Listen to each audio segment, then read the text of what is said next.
आता महत्त्वाच्या टॉप 9 बातम्या बघूयात. लाडकी बहीण योजनेच्या तिसऱ्या हप्त्याचं वाटप सुरू झालंय. पहिल्याच दिवशी योजनेतील 34,74,116 लाभार्थ्यांना तिसऱ्या हप्त्यापोटी 521 कोटी रुपयांचं वाटप. 5 ऑक्टोबरपर्यंत राज्यात पावसाची उघडीप असणार. पावसासाठी पोषक स्थिती नसल्यानं पावसाची शक्यता नाहीये. नागपूर एम्समधील 2 विद्यार्थ्यांसोबत रॅगिंग केल्याप्रकरणी सोनेगाव पोलीस ठाण्यात गुन्हा दाखल. पीडित विद्यार्थ्याला अश्लील चित्रफित दाखवत कपडे काढून अश्लील कृत्य करण्याचा बनाव टाकल्याची तक्रार आहे.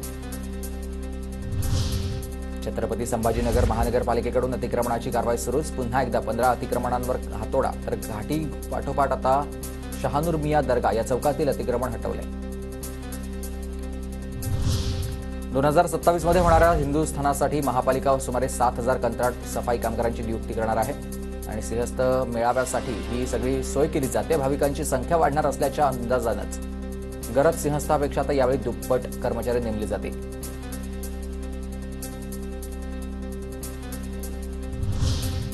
खटल्यांचा जलद गतीनं निकाल लागण्यासाठी राज्यामध्ये 30 फास्ट ट्रॅक कोर्ट स्थापन करण्यास मान्यता. सध्या 9 फास्ट ट्रॅक कोर्ट कार्यरत.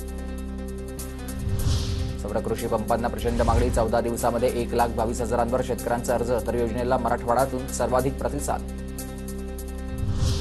राज्यातील खासगी बालवाड्यांसाठी कायद्याचा मसुदा तयार. शालेय शिक्षण मंत्री दीपक केसरकर यांची माहिती.